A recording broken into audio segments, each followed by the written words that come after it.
स्वास्थ्य, धन संपत्ति और खुशहाली। नए साल के अवसर पर ये तीन शब्द ही सबसे ज्यादा इस्तेमाल होते हैं जब लोग एक दूसरे को नव वर्ष की शुभकामनाएं देते हैं। हेल्थ, वेल्थ एंड प्रॉस्पेरिटी, ये नए साल 2021 का पहला संदेश है।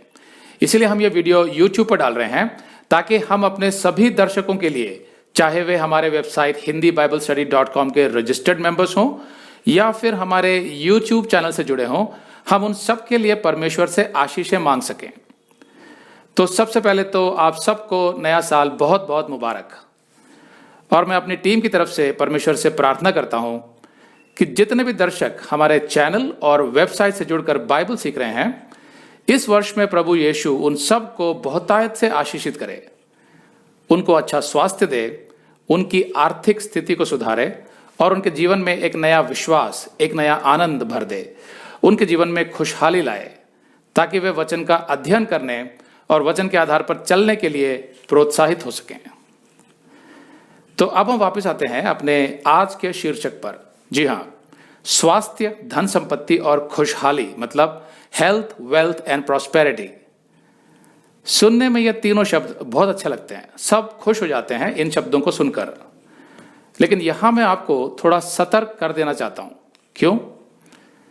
क्योंकि आज जहां संसार इनके पीछे भाग रहा है, वहीं आज बहुत से चर्च भी मसीहियों को इन्हीं सब के पीछे भागने की प्रेरणा देते हैं।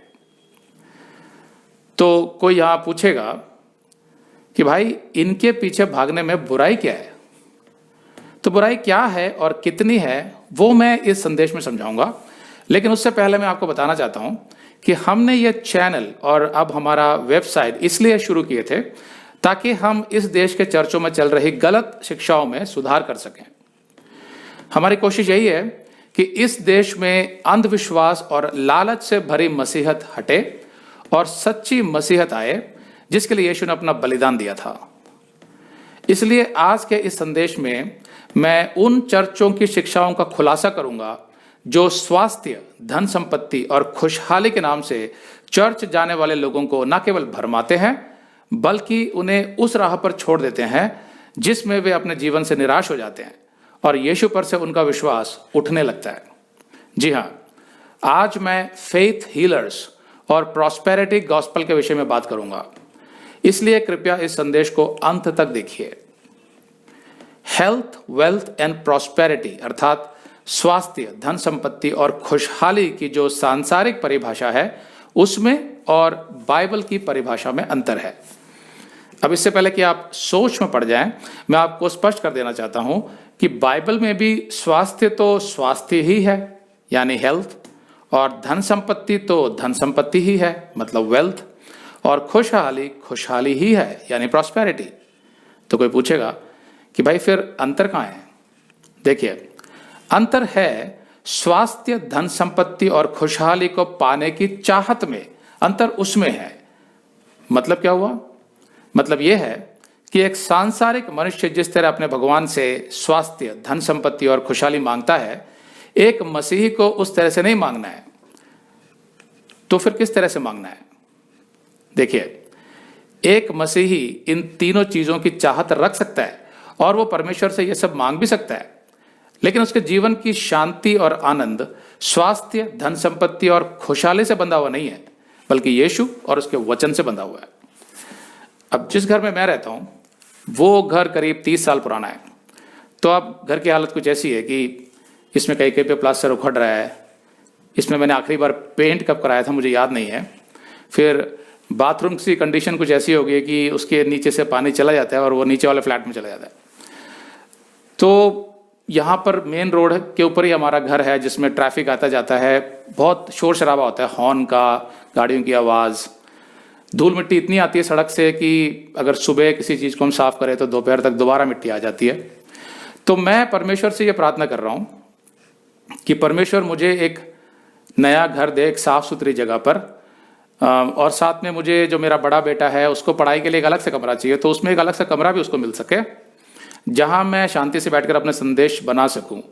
मेरी गाड़ी है वो करीब 10 साल पुरानी हो चुकी है, तो वो ठीक ठाक चलती है, लेकिन फिर भी मैं परमेश्वर से प्रार्थना कर रहा हूं कि परमेश्वर मुझे एक नई गाड़ी की ज़रूरत है जो मेरे परिवार की सभी ज़रूरतों को और मिनिस्ट्री की जो ज़रूरतें हैं, जहाँ भी आना जाना होता है सेवकाई के काम से, उन सबको भली भांति पूरा कर सके। और मुझे विश्वास है कि परमेश्वर अपने समय से मुझे वो सब कुछ देगा। तो अपनी ज़रूरतों के लिए मांगने में कोई बुराई नहीं है, बाइबल आपको उसके लिए मना नहीं करती है।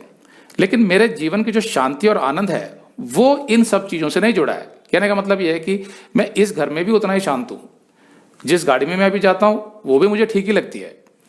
तो उनसे नहीं है मेरा जीवन जुड़ा हुआ जैसा सांसारिक लोगों का होता है। मुझे किसी को कोई दिखावा नहीं करना है कि देखो मेरे पास क्या क्या है।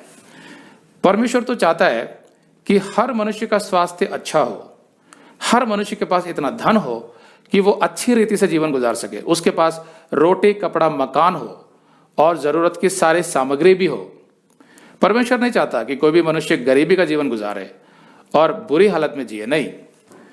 लेकिन परमेश्वर ये भी नहीं चाहता कि मनुष्य अपने लालच में ज़रूरत से ज़्यादा धन जुटाने की होड़ में लग जाए और अपने लिए कई मुसीबतें खड़े कर ले, जिससे वो परमेश्वर से दूर हो जाए और उसके जीवन से शांति और आनंद चला जाए। वो नहीं चाहता। मनुष्य में मौजूद पाप और स्वार्थ की वजह से आज विश्व में बहुत से देशों में बहुत गरीबी है और मनुष्य के जीवन में अनेक कष्ट हैं। लेकिन इन सब का जिम्मेवार परमेश्वर नहीं है जैसा कुछ लोग सोचते हैं, बल्कि मनुष्य स्वयं है। बाइबल का परमेश्वर तो बहुत संतुलित परमेश्वर है। नीति वचन 30:8 कहता है, परमेश्वर मुझे ना तो निर्धन कर और ना धनी बना, बीच में रख, प्रतिदिन की रोटी मुझे खिलाया कर। ऐसा ना हो कि जब मेरा पेट भर जाए तब मैं इनकार करके कहूं कि यहोवा कौन है, या अपना भाग खोकर चोरी करूं। मतलब ना मुझे इतना कम दे ना मुझे इतना ज़्यादा दे, मैं बीच में कहीं रहूंगा तो भली भांति अपना जीवन गुजार लूंगा। तो बाइबल ऐसा सिखाती है। तो आप मांग सकते हैं अपनी सभी ज़रूरतों के लिए, लेकिन लालच में पड़कर कभी मत मांगिए, दिखावे के लिए कभी मत मांगिए। तो कोई यहाँ पूछ सकता है, क्या परमेश्वर किसी मसीह को धनी नहीं बना सकता? तो मैं कहूँगा कि हाँ, बना सकता है। परमेश्वर अपने उद्देश्य के लिए किसी भी मसीह को धनी बना सकता है। जैसे इब्राहिम, यूसुफ, दाऊद और सुलेमान भी धनी थे। लेकिन आमतौर पर परमेश्वर उसी मसीह को धनी बनाता है जब उसे पता होता है कि वो मसीह अपने धन का उपयोग परमेश्वर के राज्य को आगे बढ़ाने में खर्च करेगा और अपने धन से परमेश्वर की योजना पूरी करेगा, ना कि अपनी निजी योजना। अब सोच कर देखिए, अगर कोई मसीही परमेश्वर से प्रार्थना करता है कि हे परमेश्वर मुझे धनी बना दे, तो परमेश्वर उसे कहता है कि ठीक है बना दूंगा, लेकिन तुम उस धन से क्या करना चाहते हो? तब उस मसीह का जवाब क्या होगा? क्या वो अपनी अभिलाषाओं के लिए धन इकट्ठा करना चाहता है या परमेश्वर के राज्य को आगे बढ़ाने के लिए? तो परमेश्वर से अपनी बीमारी की चंगाई मांगने में, धन मांगने में, जीवन में खुशहाली मांगने में कोई बुराई नहीं है।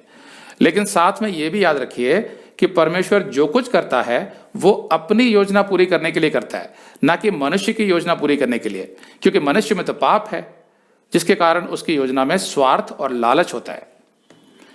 किसको कितनी चंगाई देनी है या नहीं देनी है, किसको कितना धन देना है या नहीं देना है, ये सब परमेश्वर अपनी इच्छा के अनुसार करता है। और एक मसीही जिसकी जड़ें वचन में गहरी होती हैं, वो इन बातों को भली भांति समझता है और इनके आधार पर ही अपना जीवन गुजारता है। लेकिन मैं बात करना चाहता हूं उन चर्चों की जो अपनी झूठी शिक्षा के तहत परमेश्वर को एक जिन या जिनी की तरह इस्तेमाल करते हैं कि जो कुछ तुम परमेश्वर से मांगोगे परमेश्वर तुम्हें वो सब देगा, बस तुम्हें विश्वास होना चाहिए। तो आइए आज मैं आपको एक प्रचारक से मिलाता हूं जो एक लेखक भी है। जी हाँ, उनका नाम है कॉस्टी डब्ल्यू हिन और वो फेमस टेली इवेंजलिस्ट बेनी हिन के नेफ्यू हैं। मतलब बेनी हिन उनके सगे अंकल हैं और कॉस्टी पहले उन्हीं की मिनिस्ट्री में काम करते थे। लेकिन अब कॉस्टी एक एग्जीक्यूटिव पास्टर हैं गिलबर्ट एरिजोना के रिडीमर बाइबल चर्च में। और उन्होंने जो किताब लिखी है वो है गॉड, ग्रीड एंड प्रॉस्पेरिटी। ये किताब मैंने पढ़ी तो नहीं है, लेकिन इस किताब के विषय में कॉस्टी ने जो इंटरव्यू दिया है उसे मैंने देखा है और उसमें कॉस्टी ने इस किताब के विषय में विस्तार से बताया। वो इंटरव्यू इंग्लिश में है और उसका लिंक इस वीडियो के नीचे दिया हुआ है। उस इंटरव्यू में कॉस्टी ने बताया कि वो बेनी हिन की छत्र छाया में ही पलकर बड़ा हुआ था, क्योंकि कॉस्टी का पूरा परिवार बेनी हिन की रिश्तेदारी में था और इसीलिए वे सब बेनी हिन की मिनिस्ट्री का हिस्सा थे। तो कॉस्टी ने उस इंटरव्यू में बेनी हिन और दूसरे फेथ हीलर्स की झूठी शिक्षाओं का खुलासा किया और समझाया कि किस तरह फेथ मूवमेंट वाले झूठे प्रचारक लोगों की मजबूरियों का फायदा उठाकर उनकी भावनाओं से खेलते हैं और उनका आर्थिक शोषण करते हैं। साथ में वे उनमें एक ऐसा विश्वास पैदा कर देते हैं जो यीशु और बाइबल से हटकर है, जिसको अंधविश्वास कहना बेहतर होगा। इस संदेश में मैं उस इंटरव्यू की मुख्य बातें समझाऊंगा, जैसा कॉस्टी ने अपने अनुभव से बताया कि किस तरह कॉस्टी बचपन से ही फेथ मूवमेंट और संपन्नता का सुसमाचार अर्थात प्रॉस्पेरिटी गॉस्पेल के जाल में फंसा हुआ था, और किस तरह प्रभु के अनुग्रह से वो सच जान पाया और उसका उद्धार हुआ। मतलब सालों तक बेनी हिन की मिनिस्ट्री में काम करने के बाद भी उसका उद्धार नहीं हुआ था।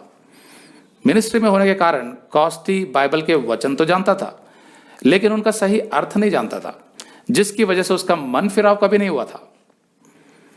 कॉस्टी ने अपने अनुभव को 2 भागों में बांटा, शारीरिक और आत्मिक। शारीरिक तौर पर बेनी हिन की मिनिस्ट्री में कॉस्टी का अनुभव यह था कि कॉस्टी के परिवार की जो जीवन शैली थी, लाइफस्टाइल, वो बहुत आलीशान थी, जैसे राजा महाराजाओं की होती है।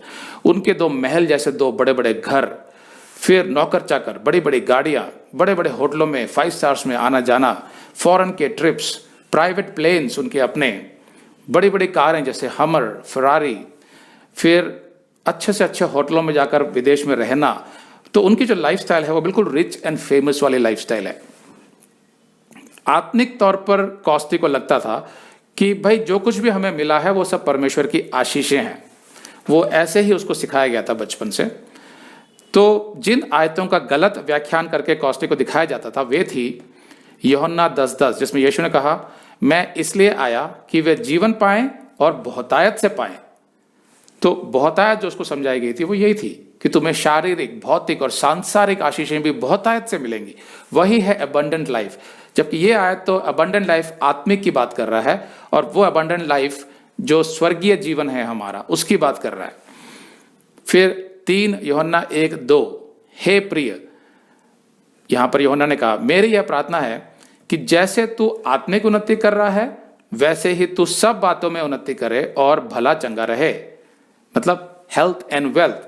तो वो कहेंगे देखो इसमें लिखा हुआ है कि आत्मिक उन्नति भी होनी चाहिए तुम्हारी, फिर तुम्हें सब कुछ मिलना चाहिए, सारा सुख आराम, अच्छा स्वास्थ्य, हमेशा बिना किसी तकलीफ का जीवन। यही है इस आयत का मतलब। जबकि यह आयत तो ऐसा नहीं कहती है। यह तो एक प्रार्थना है जो एक विश्वासी के मन में होती है किसी दूसरे भाई के लिए। तो हम ऐसा विश कर सकते हैं, लेकिन सब कुछ परमेश्वर की इच्छा से होता है, अपने समय से होता है। तो कॉस्टी को लगता था कि परमेश्वर सिर्फ इतना ही नहीं चाहता कि मैं आत्मिक उन्नति करूं, बल्कि वो चाहता है कि मैं भौतिक और सांसारिक तौर पर भी मेरे पास सब कुछ हो, हर तरह का सुख आराम हो मेरे जीवन में। ऐसी उसकी सोच बन गई थी। तो इसीलिए वो बताता है कि जो फेथ हीलर्स होते हैं या फेथ मूवमेंट वाले, प्रॉस्पेरिटी गॉस्पेल वाले, इन सब आयतों को घुमाकर अपने सिद्धांत, अपने डॉक्ट्रिन में कुछ इस तरह फिट कर लेते हैं कि सुनने वालों को लगता है कि ये ठीक बता रहे हैं। तो कॉस्टी ने बताया कि आज बहुत से मसीही ऐसे प्रचारकों की तलाश में रहते हैं जो उन्हें उत्साहित कर दे कि परमेश्वर उनके लिए कुछ भी करेगा, चाहे चिंगाई हो, ज्यादा धन कमाना हो, बड़ा बिजनेस करना हो, विदेश जाना हो, मन चाहे लड़के या लड़के से शादी करनी हो, परमेश्वर सब करेगा।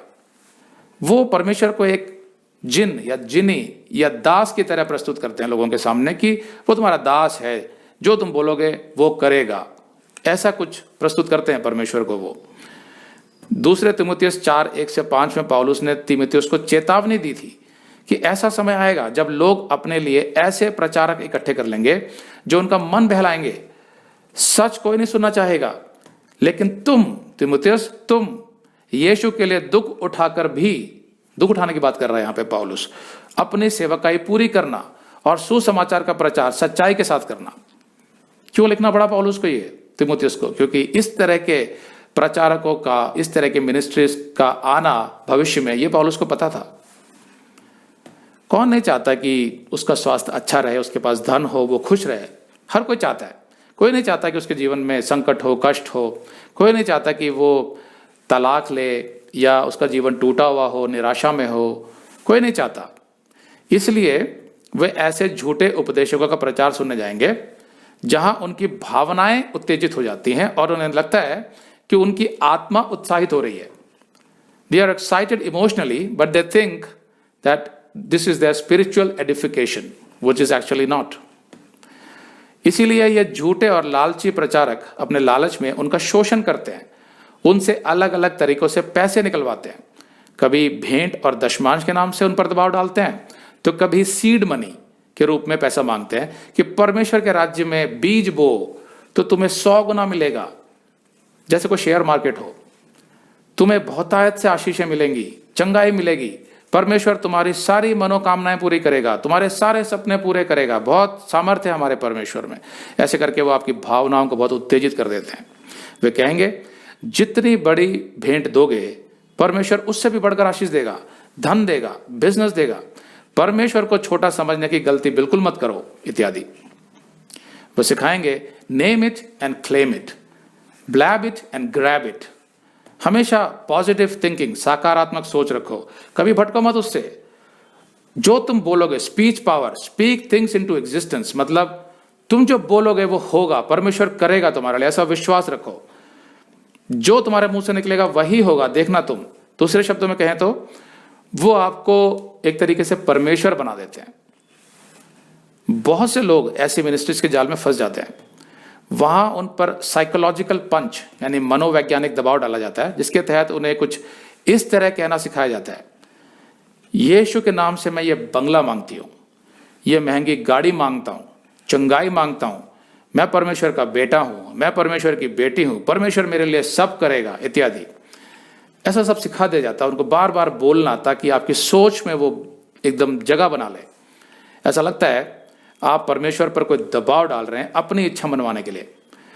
अगर कोई ऐसे मिनिस्ट्रीज में जाके पूछेगा कि भाई यीशु तो स्वयं गरीब था, फिर वो आपको धनी कैसे बना सकता है, तो आपको समझाएंगे ये आयत दिखा के, 2 कुरिन्थियों का 8-9, तुम हमारे प्रभु यीशु मसीह का अनुग्रह जानते हो कि वह धनी होकर भी तुम्हारे लिए कंगाल बन गया, ताकि उसके कंगाल हो जाने से तुम धनी हो जाओ। अब यहां पर जो बात हो रही है वो आत्मिक धनी होने की बातें हो रही है, लेकिन वो लोग इसको प्रस्तुत ऐसे करते हैं कि भाई यीशु तुम्हारे लिए गरीब बना ना, ताकि तुम धनी हो जाओ, तुम्हें सब कुछ मिले संसार में। वे कहेंगे कि इफिसियों के 2:20 के आधार पर यीशु और प्रेरितों ने बहुत तकलीफें उठाई और चर्च की नींव डाली, फाउंडेशन। किस लिए? ताकि जब चर्च खड़ा हो जाए तो आगे आने वाले मसीही उस चर्च से आशीषित हो सके और सुख आराम से रह सके, बिना कष्ट के, बिना किसी रोग के।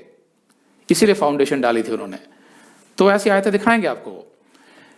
ऐसे प्रचारकों के विषय में बाइबल कहती है, 2 पतरस 2:1, और जिस प्रकार उन लोगों में झूठे भविष्यद्वक्ता थे, उसी प्रकार तुम में भी झूठे उपदेशक होंगे, जो नाश करने वाले पाखंड का उद्घाटन छिप छिप कर करेंगे, और बहुतेरे उनकी नाई लुचपन करेंगे, जिनके कारण सत्य के मार्ग की निंदा की जाएगी, और वे लोभ के लिए बातें गढ़कर तुम्हें अपने लाभ का कारण बनाएंगे। झूठे प्रचारक ये नहीं सिखाएंगे कि परमेश्वर सब कुछ अपनी इच्छा में और अपनी योजना के लिए करता है, जैसा फिलिपियों के 2:13 में लिखा है और दूसरी भी बहुत सी आयतों में लिखा है। लेकिन ये प्रचारक सिखाएंगे, जैसा रोमियो का 8:32 कहता है, जिसने अपने निज पुत्र को भी ना रख छोड़ा, परंतु उसे हम सब के लिए दे दिया, वह उसके साथ हमें और सब कुछ क्यों ना देगा। मतलब जब परमेश्वर ने हमें यीशु दे दिया, जिसने हमारे लिए बलिदान दिया, तो वो बाकी सांसारिक आशीषें, शारीरिक आशीषें, धन संपत्ति क्यों नहीं देगा हमें? वो बिल्कुल देगा। ऐसा सिखाते हैं वो। ये प्रचारक टाइथ और ऑफरिंग के सिद्धांत को चालाकी से तरोड़ मरोड़ कर अपने लाभ के लिए इस्तेमाल करेंगे, परमेश्वर की महिमा के लिए नहीं। वे कहेंगे यीशु बहुत उदार था, इसलिए आप लोगों को भी उदारता से देना चाहिए परमेश्वर के कार्य के लिए, परमेश्वर के राज्य के लिए, उसकी सेवकाई के लिए। कुछ आयतों का वे गलत व्याख्यान करेंगे। 2 कुरिन्थियों को 9:6, 9:5, किसी दबाव से नहीं, परंतु उदारता के फल की नाई अपनी भेंट तैयार रखो। जो थोड़ा बोता है वह थोड़ा काटेगा भी, जो बहुत बोता है वह बहुत काटेगा, क्योंकि परमेश्वर हर्ष से देने वाले से प्रेम रखता है। तो वो एक तरीके से आपको उकसाएंगे, उत्तेजित करेंगे कि आप ज्यादा बो तो ज्यादा धन मिलेगा, लेकिन यहां उसकी बात नहीं हो रही है। तो वो कहेंगे आपसे कि अगर तुम वो करोगे, वैसा करोगे जैसा कि इस मिनिस्ट्री का अभिषिक्त लीडर तुमसे करने के लिए बोल रहा है, चाहे वो पैसे देने की बात ही क्यों ना हो, तब तुम्हारे पास भी वो सब कुछ होगा जैसा इस लीडर के पास है। तो होता क्या है कि लोग देखते हैं हाँ इस लीडर के पास तो सब कुछ है, बड़ा घर, बड़ी बड़ी गाड़ियां, बहुत धन दौलत, ऐशो आराम, तो उनको लगता है कि हमें भी मिलेगा। फिर कॉस्टी ने देखा कि लेकिन बाइबल में तो ऐसा कुछ लिखा नहीं है कि अगर आप उसको दोगे जो अभिषिक्त है लीडर तो तुम भी धनी हो जाओगे, ऐसा तो कहीं बाइबल में लिखा नहीं है। अब ऐसी मिनिस्ट्रीज में कॉस्टी ने बताया कि आमतौर पर सवाल पूछने की अनुमति नहीं होती है, ज्यादा सवाल आप नहीं पूछ सकते हैं, क्योंकि वो कहेंगे कि भाई तुम परमेश्वर के अभिषिक्त जन पर हाथ डाल रहे हो तो उसका परिणाम अच्छा नहीं होगा। फिर ये अपने जो पॉन्जी स्कीम्स लेके आते हैं, जिस तरीके से धन इकट्ठा करते हैं, वो कुछ स्कीम्स कुछ ऐसी होती है उनकी कि जो ऊपर के लेवल के लोग हैं मिनिस्ट्री के, उनके पास तो बहुत धन आते जाता है लगातार, और जो नीचे के लोग होते हैं, जो करोड़ों की संख्या में जो लोग होते हैं विश्व भर में, वो कभी उस स्टेडियम में पहुंच जाते हैं या फिर वो टीवी पर देखते हैं और उनको चेक भेजते हैं। वो जो करोड़ों लोग जो थोड़ा थोड़ा करके देते हैं वो हमेशा देते रहते हैं, लेकिन वो कभी उनके लेवल तक अमीर नहीं बन पाते हैं, बस सपने ही देखते रहते हैं वो लोग। ये है सच्चाई जो कॉस्टी ने बताई। तो जो प्रॉस्पेरिटी गॉस्पेल है, संपन्नता का सुसमाचार, उसमें सब कुछ वो लोग मिला के संदेश देते हैं। उसमें थोड़ा सा परमेश्वर का वचन भी ले लेंगे, यीशु का जीवन भी ले लेंगे, यीशु के बलिदान के विषय में भी बताएंगे, ये भी बताएंगे कि स्वर्ग का राज्य आ रहा है, फिर साथ में ये भी बताएंगे कि जब तक आप पृथ्वी पर हैं तो आपके जीवन में सब कुछ होना चाहिए। परमेश्वर की आशीष का मतलब आपको सिर्फ आत्मिक ही नहीं बल्कि हर तरीके का सुख आराम आपके जीवन में होना चाहिए, कोई बीमारी नहीं होनी चाहिए, कोई कष्ट नहीं होना चाहिए, बहुत धन आपके पास होना चाहिए, ऐसा सब भी सिखाएंगे वो। अब होता यह है कि जब ऐसा सब सिखाते हैं तो इतने सारे करोड़ों लोगों में कभी कभी ऐसा हो जाता है कि किसी का बिजनेस अचानक बढ़ गया, उसको बहुत लाभ हो गया, या किसी की अचानक नौकरी लग गई, या किसी की अचानक उससे शादी हो गई जिससे वो करना चाहता था। ऐसे कुछ छोटी मोटी गवाहियां हमेशा रहती हैं, हर धर्म में रहती हैं वो। तो कभी कभी परमेश्वर किसी को अपनी करुणा में भी चंगाई दे देता है। तो हो सकता है कि वो उस मिनिस्ट्री में गया हो और उसके कुछ दिनों बाद वो चंगा हो गया हो। तो होता क्या है कि वो लोग जो आके गवाही देते हैं तो दूसरे लोग सोचते हैं कि अच्छा इनके साथ हो गया तो हमारे साथ भी हो सकता है। फिर वो बहुत सी झूठी गवाहियों को बहुत पब्लिसाइज करते हैं, लोगों के सामने बढ़ा चढ़ा कर दिखाते हैं कि देखो इसके साथ क्या हुआ था, इसको क्या लाभ हुआ। और बहुत सी जो गवाहियों का सेटअप भी बनाते हैं वो, जो होती नहीं है लेकिन लोगों के सामने पेश की जाती हैं। बहुत सी गलत हीलिंग्स, नकली हीलिंग्स भी ऐसे दिखाई जाते हैं कि वास्तव में हुई। इससे क्या होता है कि बहुत से नए लोग जुड़ते जाते हैं उनकी मिनिस्ट्री में। लेकिन कॉस्टी ने बताया कि सच्चाई ये है कि कुछ समय के बाद वो सब निराश हो जाते हैं, ज़्यादातर लोग हतोत्साहित हो जाते हैं, उनका काम नहीं बनता, उनको चंगाई नहीं मिलती। उनमें से कुछ लोग फिर भी जुड़े रहते हैं, पैसा देते रहते हैं ये सोच के कि आज नहीं तो कल होगा। दूसरे जो होते हैं वो छोड़कर चले जाते हैं, लेकिन नए लोग आ जाते हैं। तो वो लोगों की कभी कमी नहीं होती है, इसीलिए ये बिजनेस ऐसे ही चलता रहता है विश्व भर में। आज विश्व भर में सैकड़ों की तादाद में ऐसे झूठे प्रचारक हैं जो लोगों की तकलीफों और ज़रूरतों का फायदा उठाकर उन्हें मूर्ख बना रहे हैं।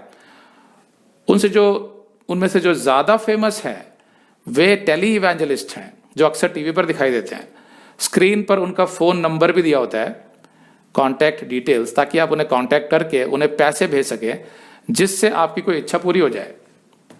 मैं मानता हूं कि पैसे भेजने वालों में कुछ सच्चे मसीही भी होते हैं जो बिना किसी लालच के परमेश्वर के काम के लिए पैसा भेजते हैं, लेकिन उनमें वचन की गहराई ना होने के कारण उन्हें पता ही नहीं होता कि प्रॉस्पेरिटी गॉस्पेल और फेथ हीलिंग मिनिस्ट्रीज उनका शोषण कर रही हैं। उनके लिए यही अच्छा होगा कि वे इस धोखाधड़ी से बाहर निकल आएं और वचन का अध्ययन करें। कॉस्टी जब बेनिहिन की मिनिस्ट्री में था तो वो एक कैचर भी था। कैचर मतलब जब बेनिहिन प्रार्थना करेगा और कोई आत्मा में घात बोलते हैं वो लोग, स्लेन इन द स्पिरिट, आत्मा में घात होकर पीछे की तरफ गिरेगा तो कॉस्टी और कुछ लोग उसको पीछे पकड़ेंगे ताकि वो जमीन पे ना गिरे, उसका सिर ना फूट जाए। तो कॉस्टी ने बताया ये सब दिखावा होता है, टीवी में देखने में सब बहुत अच्छा लगता है, लोगों को लगता है कि बहुत आत्मिक कार्य हो रहा है। फिर उसमें क्या होता है कि कुछ लोग ऐसे भी होते हैं जो मनोवैज्ञानिक और भावनात्मक या मानसिक तौर पर कमजोर होने की वजह से वैसे ही गिर जाते हैं। लेकिन आत्मा में घात जैसा कुछ भी बाइबल में नहीं है। बाइबल में जितने भी लोग यीशु या प्रभु के सामने गिरे हैं, परमेश्वर के सामने, वे सब आगे को दंडवत करते हुए गिरे हैं, पीछे को नहीं। लेकिन इन मिनिस्ट्रीज में अगर वे लोग आगे को गिरेंगे तो फिर उन्हें पकड़ेगा कौन? पकड़ने वाले तो पीछे खड़े होते हैं, इसलिए वे सब पीछे गिरते हैं। तो ये सब दिखावा होता है। कॉस्टी 19 साल का था जब वो बेनिहिन का असिस्टेंट बन गया और वो बेनिहिन के साथ अपने प्राइवेट जेट प्लेन्स में जाता था। बहुत आलीशान लाइफस्टाइल था उसका। बड़े बड़े होटल्स जैसे बुर्ज आई अरब होटल, उनमें रॉयल सूट्स लेते थे वो, अपनी पूरी टीम के लिए रॉयल सूट्स लेते थे अलग अलग, जिसमें एक एक सूट का खर्चा एक रात का करीब 15 से 17 लाख रुपए आता था। तो सोचिए आप लोगों का कितना पैसा इन मिनिस्ट्रीज में बर्बाद होता है। तो कॉस्टी ने बताया कि हम लोग जैसे सपोज करो, एक उदाहरण के लिए, अगर इंडिया जैसे गरीब देश में जाना है जहाँ किसी बड़े स्टेडियम में या बहुत बड़ी जगह पर बहुत से गरीब लोगों को हमें ये मिनिस्ट्री का कुछ संदेश देना है, तो हम क्या करेंगे, पहले लंदन जाएंगे, फिर पेरिस जाएंगे, वहाँ शॉपिंग करेंगे, फिर ग्रीस में घूमेंगे, फिर इटली, दुबई होते हुए हम पूरा एंजॉय करेंगे लाइफ को, ये मानते हुए कि ये परमेश्वर ने हमें आशीषें दी है और परमेश्वर हमें कह रहा है कि तुम एक बड़े काम के लिए जा रहे हो, तो पहले अच्छे से रेस्ट करो, तंदुरुस्त हो जाओ और रिलैक्स हो जाओ, उसके बाद जाकर अपनी आत्मिक आशीषें उन गरीबों पर डालना। सोच के देखिए आप, कितना बड़ा धोखा, फ्रॉड है ये। जितना धन वो खर्च करते हैं, वो धन देने के बजाय आप कह रहे हैं कि वो धन तो हम अपने लिए खर्च करेंगे और वहां जाकर कुछ आत्मिक बातें बताएंगे, कुछ चंगाई का ढोंग करेंगे और लोगों को मूर्ख बनाएंगे। परमेश्वर की तरफ से नहीं होती है ये मिनिस्ट्रीज, ध्यान रखिए आप इन बातों का। तो करोड़ों रुपया आता है, कॉस्टी ने बताया उनकी मिनिस्ट्री में, बेनी हिन की मिनिस्ट्री में जब वो काम करता था तो उसने बोला कि हर महीने करोड़ों रुपया, अरबों रुपया आता है, कोई अंत नहीं है उस रुपये का, और ये सब कुछ होता है परमेश्वर की सेवकाई के नाम पर। तो बहुत से लोग जो लाचार होते हैं, किसी ना किसी जरूरत में होते हैं, करोड़ों लोग, सबकी अपनी अपनी जरूरतें होती हैं, किसी का, उनके पास कोई दूसरा सुझाव नहीं होता है कि उनकी समस्या का समाधान कैसे निकलेगा। जैसे किसी के बच्चे को कैंसर है, किसी के पति के दिमाग में ट्यूमर है, तो वो या तो वो सारे समाधान पहले आजमा चुके होते हैं और कोई सोल्यूशन निकलता नहीं है, या फिर उनके पास इतने पैसे नहीं होते कि 10 लाख का 20 लाख का सर्जरी करा सकें, तो उन्हें किसी चमत्कार की जरूरत होती है और इसीलिए वो ऐसी मिनिस्ट्रीज में जाते हैं अपनी अज्ञानता में और फंस जाते हैं और वो सोचते हैं कि हम थोड़ा पैसा चढ़ा देंगे तो कोई चमत्कार हो जाएगा। तो ऐसे करके करोड़ों रुपया इकट्ठा होता है। अब कॉस्टी का उद्धार कैसे हुआ, ये बहुत इंटरेस्टिंग है। कॉस्टी बेसबॉल प्लेयर था, तो वो डैलस की यूनिवर्सिटी में चला गया बेसबॉल खेलने के लिए। अब डैलस की सेमिनरी भी बहुत फेमस है, तो डैलस की यूनिवर्सिटी में उसको जो कोच मिला वो मसीही था। उसने कॉस्टी को बाइबल से कुछ सच्ची शिक्षाएं दी। फिर उसको कुछ दूसरे टीचर्स भी मिले वहां पर जिन्होंने कॉस्टी को बाइबल से सही सिद्धांत समझाए। तो कॉस्टी का जो विचार था वो बदलने लगा जब वो सही सिद्धांत सीखने लगा। तो वो अभी जवान ही था, तो एक बार वो एक संदेश बना रहा था यूहन्ना 5:1-17 की आयतों पर। उसमें जब उसने पढ़ा ध्यान से तो उसे समझ आया कि परमेश्वर जो है वो सॉवरेन हीलर है, मतलब चंगाई वो देता है लेकिन अपनी इच्छा से अपने समय से देता है। तो जैसे उसमें यूहन्ना 5:1-17 में लिखा है कि यरूशलेम में जब यीशु गया था तो वहां एक कुंड था बेथेसदा, जिसमें 38 साल से एक बीमार मनुष्य था। तो यीशु ने उसे चंगाई दी और वो चला गया, लेकिन वो मनुष्य यीशु को देख नहीं पाया कि कौन था, उसको जान नहीं पाया। वो मतलब मिला था उससे लेकिन जान नहीं पाया कि ये कौन है। तो जाहिर सी बात है कि उसको यीशु पर कोई विश्वास तो था नहीं, क्योंकि वो तो जानता ही नहीं था। The word that has been used, जो शब्द इस्तेमाल किया है वो परसीव, ग्रीक वर्ड जो है, जिसका मतलब ये है कि उसे दूर दूर तक पता नहीं था कि ये कौन है। तो ये पढ़कर कॉस्टी जो है वो रोने लगा। क्यों? क्योंकि उसको तो अब तक बचपन से ये सिखाया गया था, जैसा कि ये जो फेथ हीलर्स होते हैं उनका जो क्रूर कथन होता है, अगर कोई चंगा नहीं हुआ तो उसको कह देते हैं वो बड़ी क्रूरता से कि देखिए आप चंगे इसलिए नहीं हुए हैं क्योंकि आप विश्वास नहीं कर रहे हैं, या आप अपने पापों को स्वीकार नहीं कर रहे हैं, आप पापों में जी रहे हैं। ऐसे कई बातें होती है, कई टैक्टिक्स होते हैं उनके, जिसकी वजह से वो सारी जिम्मेवारी आप पे डाल देते हैं। तो कॉस्टी ने जब ये पढ़ा तो उसे समझ आया नहीं, यहाँ तो ऐसा नहीं हुआ। उस मनुष्य को तो यीशु के बारे में कुछ पता ही नहीं था, तो जाहिर है वो कोई विश्वास भी नहीं करता था। फिर भी यीशु ने उसे अपनी करुणा में चंगाई दी। फिर उसने ये भी देखा कि यीशु ने तुरंत चंगाई दी। ऐसा नहीं कि जैसे स्टेडियम्स में दिखाते हैं कि वो चंगा हुआ, थोड़ा उठा, फिर थोड़ा खड़ा हुआ, फिर धीरे धीरे चला, फिर लोग उसको पकड़ रहे हैं, ऐसा कुछ नहीं। वो तुरंत चंगा हो गया था जब यीशु ने चंगाई दी। वहां पर कोई हजारों की भीड़ इकट्ठी नहीं थी, कोई ऐसा कोई व्हाइट जैकेट स्पेशल कपड़े नहीं पहने थे यीशु ने, कोई स्टेडियम में कोई म्यूजिक नहीं चल रहा था कि लोगों को भावनात्मक किया जाए, कोई ऑफरिंग नहीं इकट्ठी हो रही थी। यीशु ने तो अपनी इच्छा से, अपनी करुणा से उसको चंगाई दी थी। तो बहुत कुछ कॉस्टी को महसूस हुआ उस टाइम पे, और उसने देखा कि यहाँ पर तो यीशु ने सिर्फ एक जने को चंगाई दी, जबकि वहां पर उस बेथेसदा के कुंड में तो दूसरे बीमार भी थे, लेकिन यीशु ने चंगा नहीं किया। ये बात बहुत छू गई कॉस्टी को कि उसे समझ आई सच्चाई क्या है। कभी तो यीशु सिर्फ एक आदमी को चंगाई देता था, कभी वो सबको देता था, लेकिन अपनी इच्छा से देता था। हाँ, ये सही है कि बाइबल में यीशु ने कुछ लोगों को उनके विश्वास के कारण भी चंगाई दी और कहा तुम्हारे विश्वास ने तुम्हें चंगा किया। मतलब कभी कभी परमेश्वर हमारे विश्वास के कारण हमें चंगाई देता है, लेकिन ये हर बार हो ये जरूरी नहीं है क्योंकि परमेश्वर कभी कभी अपनी योजना में हमें चंगाई नहीं भी देता है।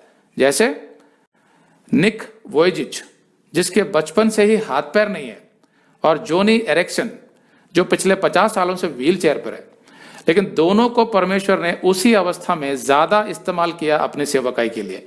उनकी विकलांगता के कारण ज्यादा लोग उनके मुख से यीशु की गवाही सुनते हैं। उनकी शारीरिक तकलीफ से लोगों को आत्मिक चंगाई मिलती है। इसलिए कॉस्टी जो है, जब उसने वचन का अध्ययन किया, उसे समझ आया कि सही शिक्षाएं क्या हैं। उसे समझ आया कि ये जो बेनी हिन की मिनिस्ट्रीज में या फेथ हीलिंग की मिनिस्ट्रीज में जो अन्य भाषा में अस्पष्ट उच्चारण में बड़बड़ाया जाता है, ये सब कुछ नहीं है।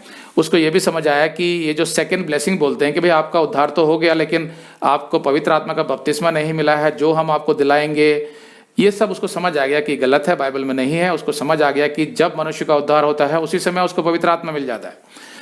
तो कॉस्टी को ऐसा लगा कि वो एक बंधन में जकड़ा हुआ था, लेकिन वचन की सच्चाई जानने के बाद वो इन सब से मुक्त हो गया और सारी सच्चाई उसको परमेश्वर ने सिखा दी।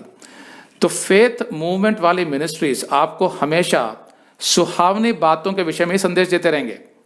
वे इन्हीं बातों पर जोर डालेंगे, जैसे परमेश्वर की आशीषें, परमेश्वर का अभिषेक, उदारता से प्रभु के लिए, उसके कार्य के लिए देना और 100 गुना काटना, फिर लोगों से प्रेम करना, उनकी मदद करना, ऐसी बातें करते रहेंगे। वे कभी ये नहीं बताएंगे कि परमेश्वर हमारे जीवन में तकलीफें भी होने देता है ताकि हमारा आत्मिक चरित्र बने, जैसा रोमियो का 5:3 में लिखा है। वे ये नहीं बताएंगे कि जब नाना प्रकार की परीक्षाओं में पढ़ो तो उसे आनंद की बात समझो, क्योंकि उससे हमारा विश्वास और धीरज बढ़ता है, जैसा याकूब 1:2 में लिखा है। वो ये सब आयतें नहीं दिखाएंगे। परमेश्वर के वचन बाइबल को हमें पूरी रीति से सिखाना चाहिए और सीखना चाहिए। The whole council of God, आधा अधूरा नहीं। आज इन फेथ हीलर्स और फेथ मूवमेंट्स की वजह से बहुत से लोग चले जा रहे हैं। इसलिए बहुत आवश्यक है कि हम उन लोगों तक पहुंचे और उन्हें सच्चा सुसमाचार सुनाएं कि बाइबल क्या सिखाती है, वास्तव में एक आत्मिक जीवन क्या होता है। हर किसी की जरूरतें होती हैं, लेकिन अगर आप वचन में गहराई में नहीं बड़े हो, वचन की जड़ें मजबूत नहीं है आपकी, तो आप हवा में उछाले जाओगे यहाँ वहाँ, ऐसे प्रचारकों के द्वारा। ऐसी बहुत सी आयतें हैं बाइबल में जो वास्तविक आत्मिक आशीषों की बात करती है, जैसे प्रेम, आनंद, मेल, धीरज, कृपा, भलाई, नम्रता, संयम इत्यादि। फिर आशीषें जो स्वर्ग में है हमारे लिए, जैसे इफिसियों का 1:14 कहता है कि हमारे लिए एक मीरास है, एक उत्तराधिकार है जो परमेश्वर ने हमारे लिए रखा है वहां पर। तो बाइबल एक ऐसे समय की बात करती है जिसमें स्वास्थ्य, धन संपत्ति और खुशहाली, यानी हेल्थ, वेल्थ एंड प्रॉस्पेरिटी सही अर्थों में होगी। जी हाँ, मसीही विश्वासियों के लिए स्वर्ग में अनंत काल का जीवन यीशु के साथ, तब ये सब कुछ होगा। प्रकाशित वाक्य से 21:4 कहता है, और परमेश्वर उनकी आंखों से सब आंसू पोंछ डालेगा, और इसके बाद ना मृत्यु रहेगी और ना शोक, ना मिलाप, ना पीड़ा रहेगी, पिछली बातें जाती रहीं। लेकिन जब तक हम पृथ्वी पर हैं तब तक जीवन में कष्ट होंगे, बीमारियां होंगी, और कभी तो उनका समाधान निकलेगा और कभी समाधान नहीं निकलेगा। लेकिन यीशु के वचन के द्वारा आप उन कष्टों में भी आनंदित रह सकते हैं। मैं जानता हूं कि बहुत से लोग जो ऐसे चर्चों में जाते हैं, फेथ हीलर्स के पास प्रॉस्पेरिटी गॉस्पेल सुनने के लिए, या भविष्यवाणियां करी जाती है। मैं जानता हूं कि कितने ऐसे लोगों को जानता हूं मैं जिनके बारे में कुछ भविष्यवाणी की गई थी लेकिन वो कभी पूरी नहीं हुई, बदल जाते हैं लोग उसके बाद। तो यहाँ पर कॉस्टी के वाइफ के बारे में भी, जब वो हट गया था बेनी हिन की मिनिस्ट्री से, तो उसकी पत्नी के बारे में भी भविष्यवाणी की गई थी कि तुम्हारी पत्नी बांझ होगी, लेकिन कॉस्टी के आज 4 बच्चे हैं। तो कितना झूठ चलता है इन मिनिस्ट्रीज में, लोगों को कितना मूर्ख बनाया जाता है। मैं जानता हूं कि बहुत से लोग जाते हैं उन चर्चों में, लेकिन उनमें से ज्यादातर लोगों को, जो भी जाते हैं और जिन्होंने भी ये संदेश देखा, तो उनको ये संदेश इतना अच्छा नहीं लगेगा, क्योंकि उनके चर्चों में जो शिक्षाएं होती हैं उनके आधार पर ही उनके मन ढल चुके हैं। लेकिन अगर वो प्रार्थना पूर्वक सच्चाई पूछेंगे परमेश्वर से, तो परमेश्वर उनको जरूर सिखा देगा। लेकिन ऐसे चर्चों में जाने वाले लोगों में से अगर 300 लोगों ने भी इस संदेश को देखा हो और उनमें से केवल एक का भी मन बदल जाए और वो इस झूठी शिक्षा से बाहर निकल आए और अपना जीवन यीशु के वचन को समर्पित कर दे, तो मैं समझूंगा कि ये संदेश सफल हो गया। और इस साल यीशु हमें इस मिनिस्ट्री के द्वारा और सफलता देगा, ताकि हम ज्यादा से ज्यादा लोगों के प्राणों को नर्क जाने से बचा सकें। आमीन।